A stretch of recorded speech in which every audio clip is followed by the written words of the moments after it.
Good day, I'm Lorraine Mendez and this is your JIS News for Tuesday, February 6.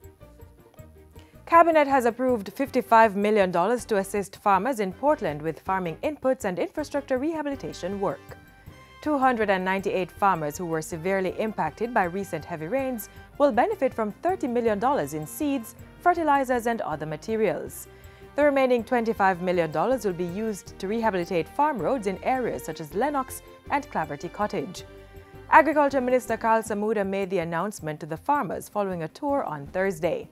He said measures would also be put in place to protect farmlands in Caenwood and Lennox that run adjacent to the Swift River. I've seen the devastation of the flooding. I've seen the consequences of that. I know what it means to the farmers, but yet, funnily enough, it happens 3-4 times a year and they're still fighting. We have to do something to facilitate them, help them. Minister without portfolio in the Ministry of Economic Growth and Job Creation, Daryl Vaz, says grant funding will also be provided to implement river training measures. Under the climate change and the Green Climate Fund, which is an international multi-billion-dollar fund, I have asked them to not only look at reforestation and that sort of thing, but to look specifically at river training. So we can find funding now, grant funding, that can be specific, not only to Portland, but all the rivers in Jamaica that are causing the threat to life and property. Science, Energy and Technology Minister Dr. Andrew Wheatley says government is achieving significant savings from its energy security and efficiency enhancement project. Minister Wheatley says $150 million in savings were realized in 2017. This resulted from the implementation and practice of energy efficiency techniques. A number of government buildings so far have been retrofitted with new inverter-type ACs.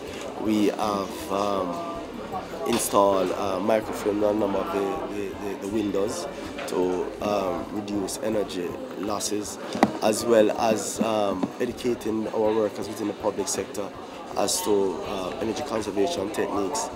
Minister Wheatley was speaking at an awards ceremony for the Energy Matters competition on Friday.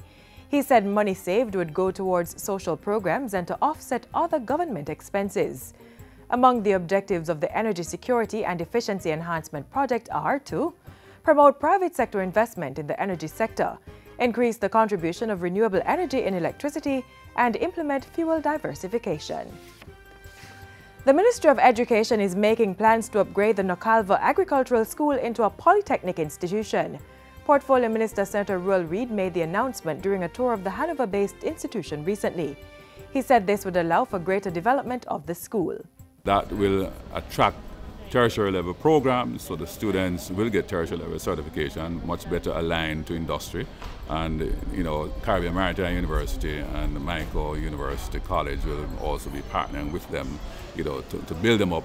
The Education Minister says this will allow the students to acquire certified tertiary qualifications. He adds that while all agricultural components will continue to be the key focus of the institution, other disciplines such as maritime logistics and business process outsourcing are being considered. In other education news, the St. James High School is closer to transitioning to a single-shift system, having recently added to its classroom spaces. A new 3-story block was opened at the school with funding support from the Ministry of Education. The ministry also recently provided funds to begin the construction of a perimeter wall at the institution. At the opening of the new classroom block, the Education Minister promised more investment for the school's infrastructure stock. We will continue to invest in St. James High until we take you off shift completely, including building for you the auditorium that you envision. Minister Reid also announced that St. James will receive one of the 5 new high schools to be constructed in the near future. We are going to get it done, and I am getting the full support. I have the fiscal space already created to get it done, so we just want to get the design works and all that and run them through PIMSEC. And finally, the Education Minister has revealed that government will be ensuring there are at least 2 publicly funded daycare centers in all constituencies. This, he says, recognizes the role parents must play in giving students a strong foundation on which to learn and develop. We have to strengthen families and give families more support. So I'm targeting those very poor and vulnerable households to make sure we give them support through the Ministry of Health and our ministry, so we can get all the children to have a very firm, good and equitable start. Minister Reid says this is also in line with a recent policy shift to formally refocus early childhood intervention to begin with the babies at age 0. So what you're going to benefit from as we transform the education system, if we have that strong early childhood, with a strong parenting support, our children are going to be much better prepared, ready to enter the rest of the education system. And that's it for JIS News today. I'm Lorraine Mendez. Thanks for watching.